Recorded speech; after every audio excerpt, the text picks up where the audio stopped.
Greetings, one and all. How are you doing? I'm doing fine. The cat just came and got me. She says, "Mama, where's supper?" So we're going to feed her. How do I know what she said?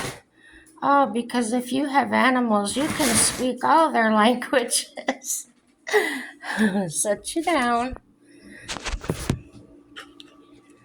Yeah. She gets a little bit of this. Here's her little grapefruit spoon. I just give it just the tip of it. She thinks she needs more, but she really doesn't.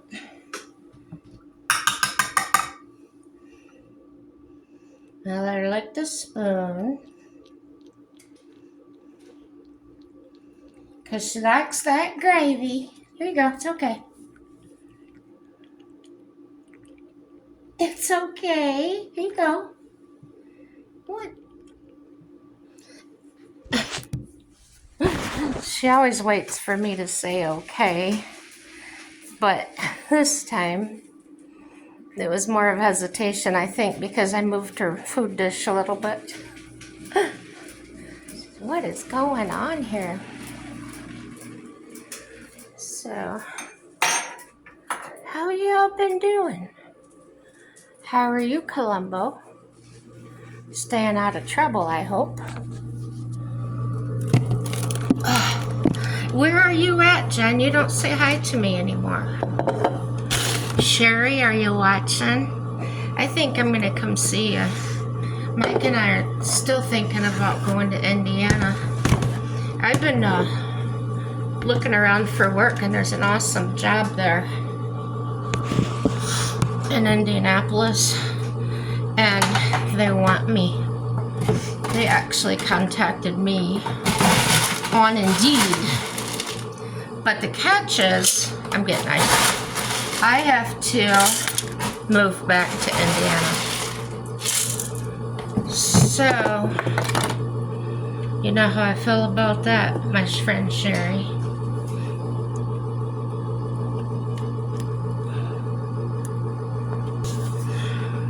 So, Nettie had her supper. I'm gonna make mine. And it's just gonna be a lunch meat sandwich. Those are those little buns I get. Well, that one just fell on the floor. Good thing I just scrubbed it.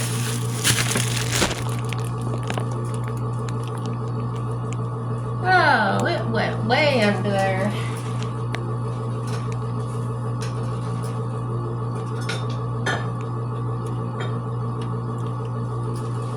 Maybe I can get it.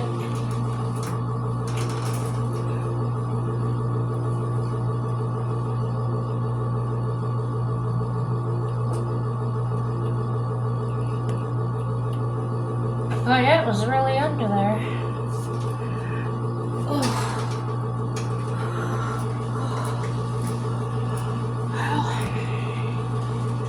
Like I said, I scrubbed the floor today with bleach and all, so I know it's clean. But I'm gonna do this anyway. I'm not getting anything off. It landed on my rug. Anyway, hold on. I don't know if you noticed, maybe you don't have this trouble, but I buy these buns at Walmart. You know the type. These are those little French steak buns. Anyway, if I'm lucky to get them really fresh, like super soft, they will mold really fast. So I tend to get the ones that are a little bit firmer, they're a little bit older, and I keep them in my refrigerator. Well, when I pull it out of the refrigerator, of course it's yet harder, but I just throw it in the microwave for like 5 seconds. It's just one spin around. When it comes back to the door, I take it out and it's warm and soft. if your bread's too dried out, and I've had that, you know, it's like the last 2 pieces in the package, and one of them's the heel. And I'm gonna toast it or something, so I know it's just gonna dry right back out. But what you can do if you really want the bread is just put it in your microwave with a little dish of water. And sometimes you can wrap it up in a wet paper towel or something, I guess. I don't know. So I bought this pepperoni because I was making Mike a pizza. And he decided he wanted pineapple pizza. So he went out and bought Canadian bacon, which is ham, and pineapples, you know, the chunks. So I made, what did I do? Oh, I had an open jar of Ragu spaghetti sauce in the refrigerator. It was still good. So I took that and I dumped some, I think I showed you this. I just found it. It's garlic butter garlic powder. And it's a game changer on pizza crust and that. So in that sauce I put that, and then I added some garlic powder and onion powder. I think I told you guys this the other day. Anyhow, that sauce turned out really great. But now I'm stuck with the pepperoni. I mentioned making another pizza. Who says? But I've got pineapple and Canadian bacon left. So I'm eating the pepperoni. Not the best thing in the world for me at all. I should avoid it. I should avoid all this processed meat, but I can eat. I'm not gonna be too picky.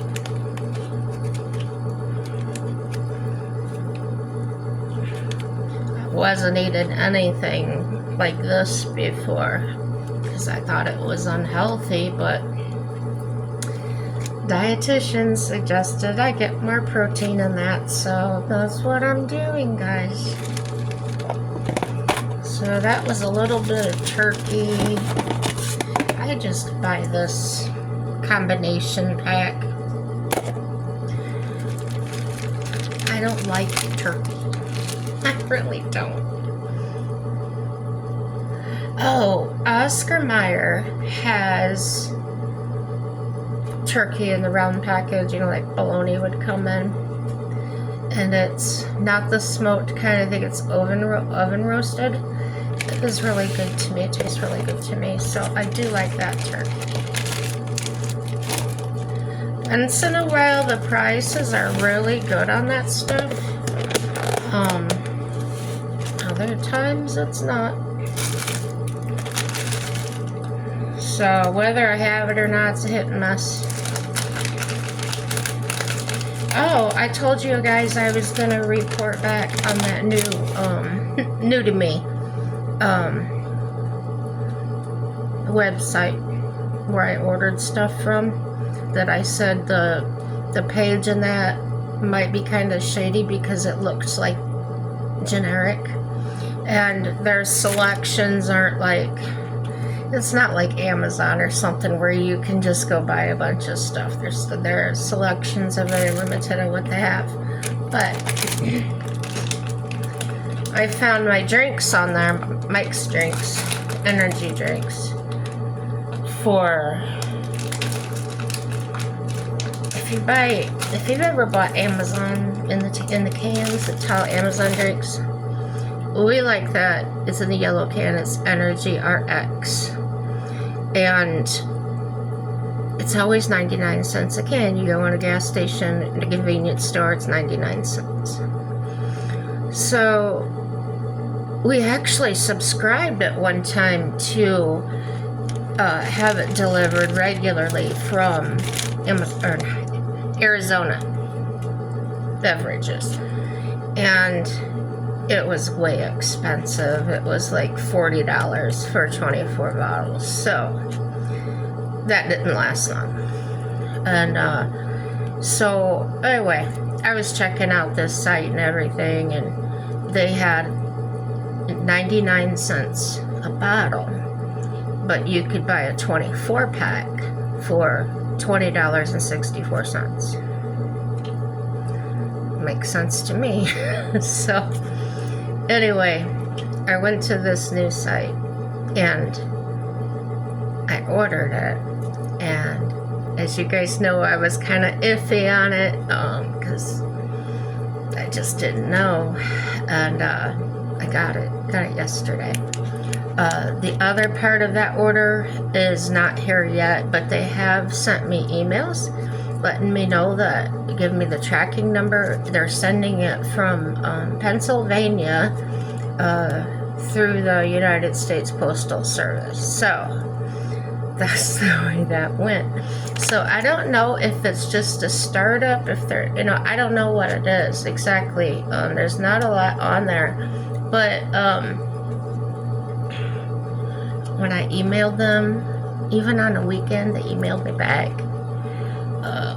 The first email, like every time I sent them an email, the message comes up right away, or the response says it could take 2 to 3 days for them to get back to you and everything. However, somebody was watching that, because I got a response from a person a few hours later. So any email I've sent has done that. It just automatically kicks you a message saying somebody get back to you in a few days or whatever. So the name of that place, I say kitchen. It's KITCHN.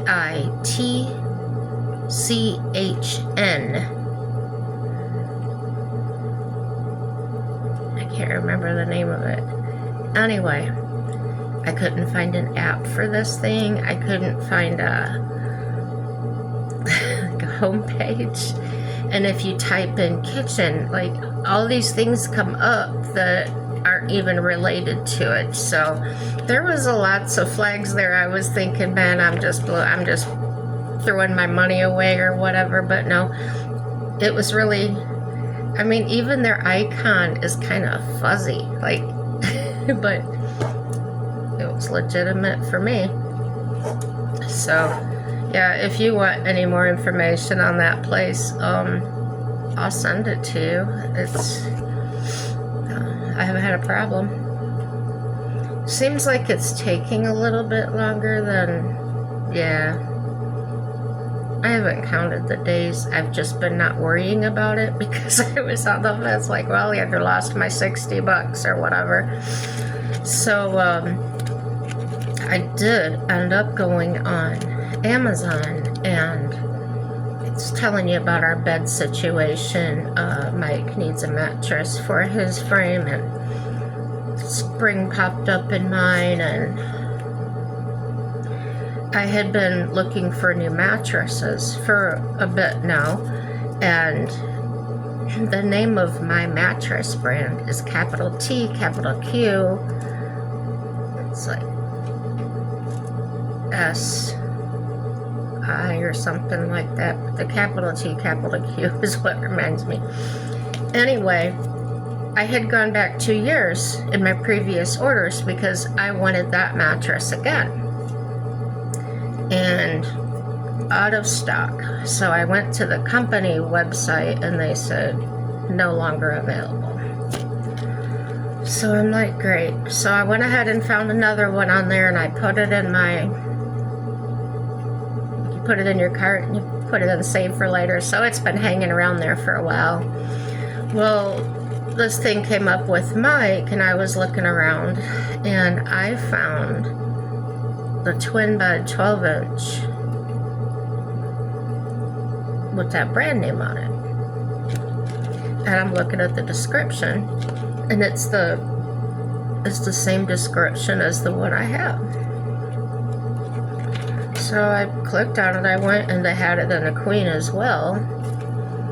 So I ordered one. So we'll have the same bed, but 2 different sizes. Thrilled about that, and it was about $20 less expensive. I'm telling you guys, under $100. So I ended up getting, I got the 2 mattresses, the twin and the queen. I got 2 mattress bags. If you know what those are, you cover your mattress and it's got a zipper on it that's protect like dust mites, bed bugs if you had them. It prevents everything from getting into your mattress. Okay, so I got those. I got the mattress pad that goes under the sheets, and then I didn't need sheets, but I ordered him 2 sets of sheets. Okay, so I got the mattresses, the mattress bags, the mattress pads, right? Yeah. All of it with tax, shipping, everything, $395. It's all hit and miss, guys. It's like I either hit it right or I miss it. And I'll put stuff like in my Walmart cart. I'll put different things in there and just let it set for a while, and it'll send me notifications if there's a rollback or a price drop. Then I'll get it. Unless it's something I have to have right then, but it can sit there as long as it's there. It's not something I necessarily need right now, but it's something I would like to have, or something if the price was right. Speaking of the prices right, not the game show.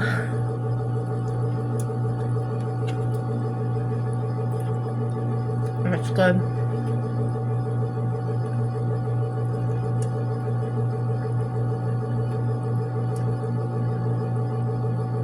The pepperoni kind of cuts through that turkey flavor.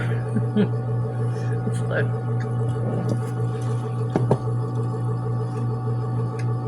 And this cup great. I got it for $1 the other day.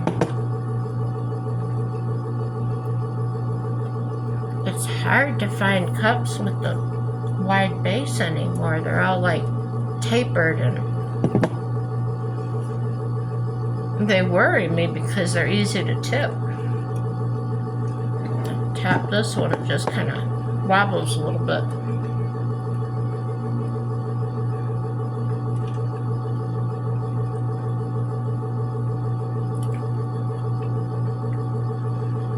So hear me out. I'm not actively shopping for another vehicle, but we are going to need a second vehicle. Now that I'm getting better, I'm able to drive on my own now. Mike is working outside the home. Okay, there's just a reason. But we're not ready yet. We're so far from ready to get another vehicle. So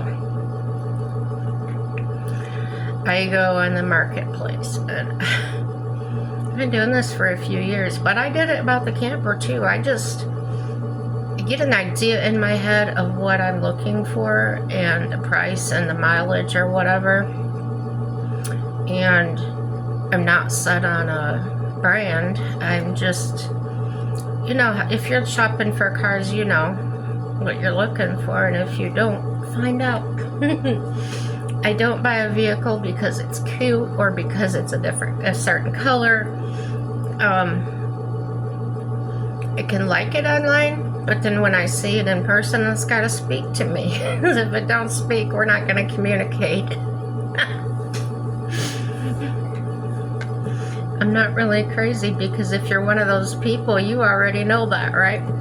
About yourself. So anyway, in this area, I think it's because everything is so far. You gotta drive 2 hours to go to a major hospital and everything, right? It's really hard to find any vehicle here, even if it's 3-4 years old, with less than 200,000 miles on it. So, and with 200,000 miles on it, they're asking premium prices. I saw one yesterday. It was a 2021, and they wanted 23,000 for it. And I go look at the mileage. It had 199,000 miles on it. I'm like, no, thank you. You know, and I saw a really nice looking truck on there that it looks like, man, it was in pristine shape body wise. You know, you don't know the motor until you get into it, but it was a beautiful truck. Had a little bit of a lift kit. I don't want a lift kit. I'd probably have it taken off. But anyway, for this truck, it looked sharp. And going through everything he's replaced over the years, what year, what date he did it and everything. And you get down to the mileage, it had 429,000 miles. I was like, yes, go GMC. That was that was really cool. And I wasn't gonna buy it. But the reason it stood out to me is because Bubba out here has almost 140,000 on him now. Right now, 150. Anyway, I've had him for 2 years now. So when I talk about, I want to do this, I want to do that, he's like my project. It helps me reconnect with my memories with my dad working on my truck and stuff. So I was like, yeah, if I take really good care of this thing, and it could go 400,000 miles.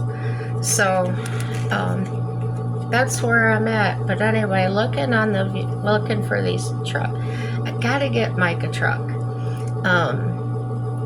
Even if it's not for driving every day, because maybe it's a little bit high on gas or whatever.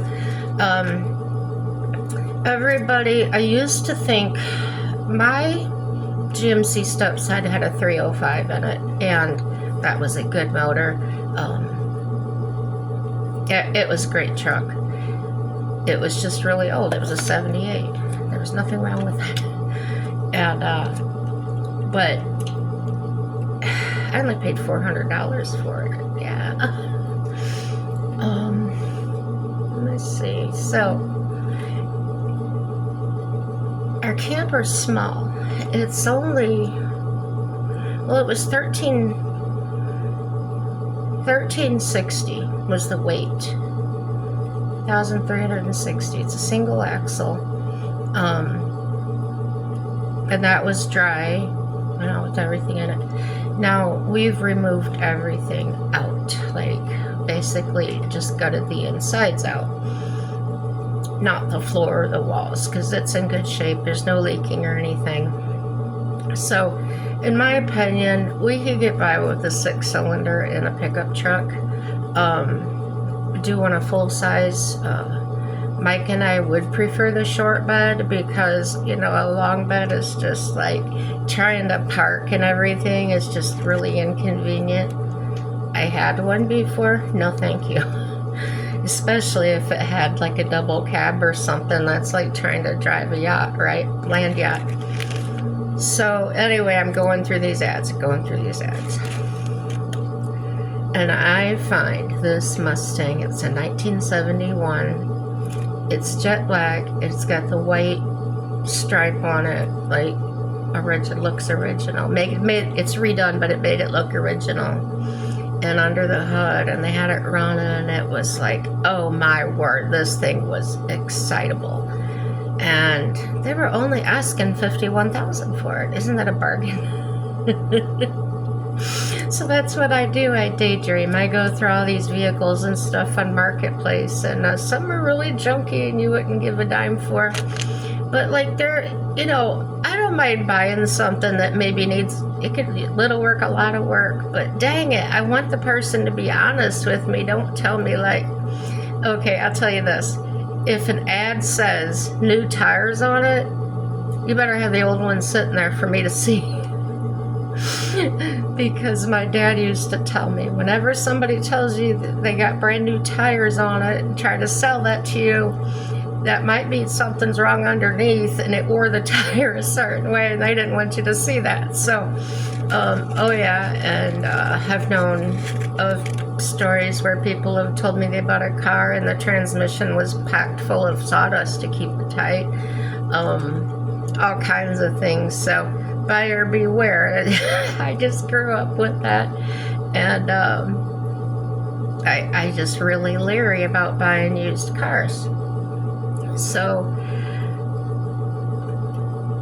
this guy there's two different, maybe three now, and after all these years of looking on these ads, they seem to be the most three honest ads I've seen. I could be wrong, but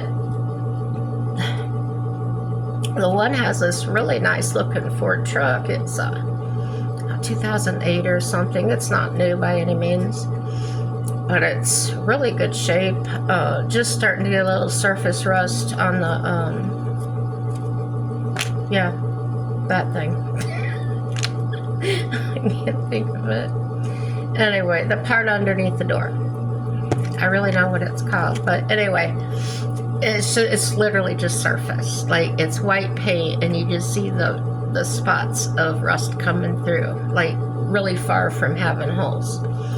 Anyway, he's asking $3,800 for it, and I'm like, it's probably got 1 million miles on it, because around here you just don't see that. And I looked, and it's got 183,000. So already knowing this area and everything, it's like there's something else. There's got to be something else. So I'm reading the ad and everything, and he says on there that he lists pros and cons, and the pros where it runs good and this, that, and the other. Well, then you get to the cons, and it says that in the near future it's going to need a transmission. And I felt that's honest.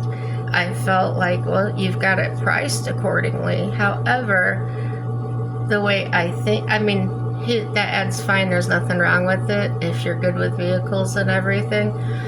But in my mind, I'm already calculating the cost of the repair. So, not for me. Now, here's the other ads that get me going. They'll say, this vehicle only has this many miles, it's this, it's that, you know, da-da-da. Well, then when you get to the fine print, after everything they said they've done to it, it's say, oh, it only needs spark plugs, it only needs this or that, and easy job, they say.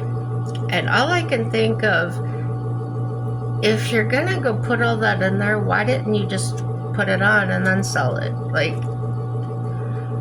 those are the ads that really make me think. You're trying to sell me something and something's wrong with it, and you're gonna blame it on spark plugs when you know it's not. So yeah. Do you ever think that way?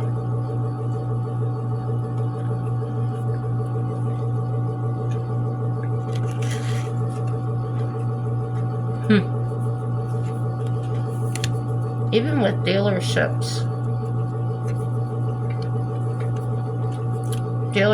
in town up here,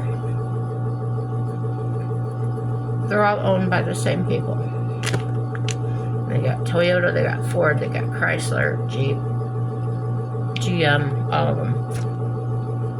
And they're all within the same area of town. Their prices up there. I can drive 3 hours away and get it at least $10,000 cheaper. But I guess that's what it is here. You know, they're the only ones in town that have the new vehicles, so But on the other hand, there's a used car dealer. There's there's another one. I'm just going to talk about this one because I don't know the other one very well.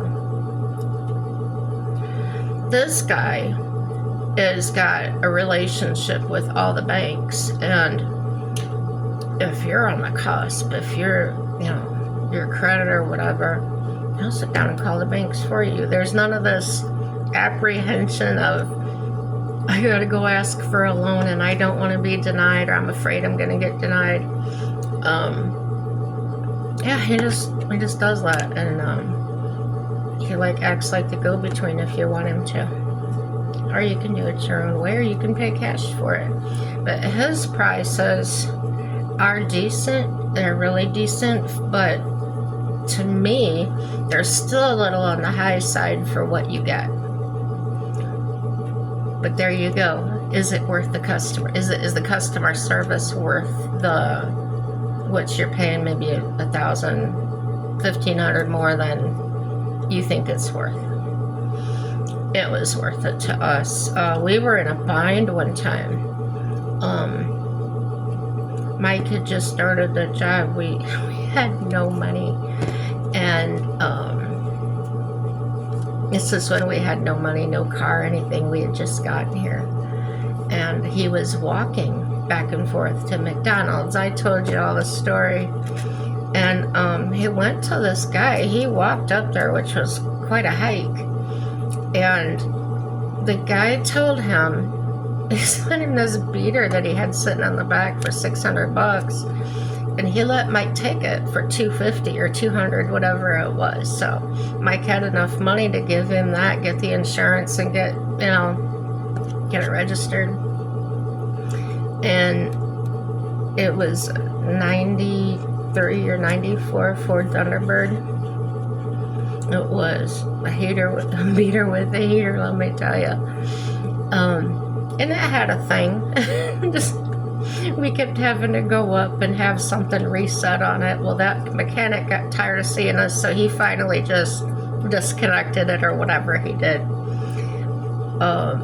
So Mike drove that quite a while, at least a few years, and then he lost his job there.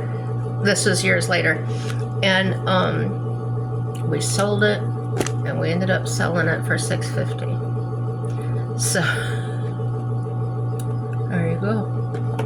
And it really, it did have a lot of miles on it. Come to think of it, it probably almost had 200,000 on it. I don't know, but it was a good running car, and we had to pay. It was either keep the car or be out on the street sleeping in the car. So that's what we did. So that's why I like to buy a car for what it's worth, because at least if you take care of it, you stand a chance of getting back what you paid for it. You go buy a new vehicle for $92,000, then you get it done, a couple years later, you have a hard time getting $52,000 for it. I've seen that a lot on there too. And I saw a really sharp truck, great mileage. It only had 70,000 miles on it.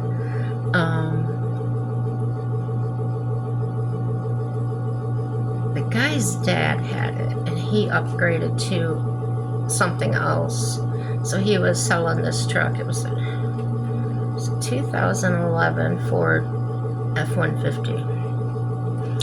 And the paint kind of looked dull. It was like a dullish red.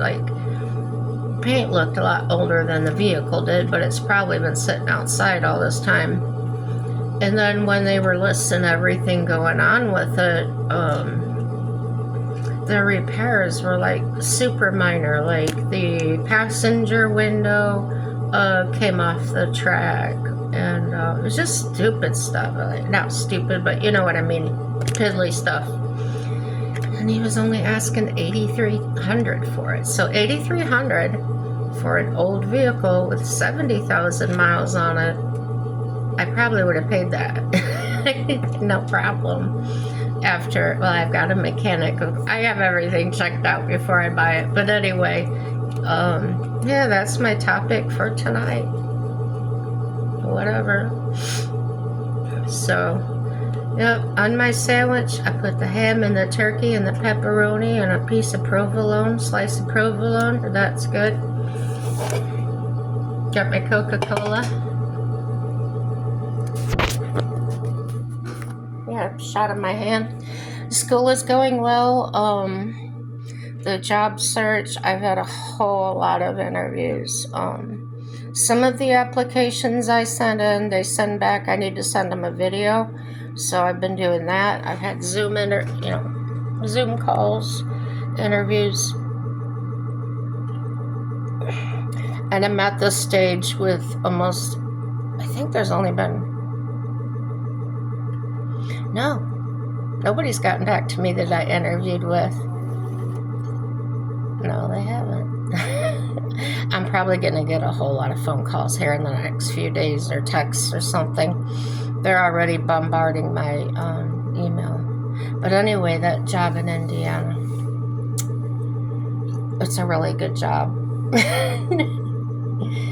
And it pays really good.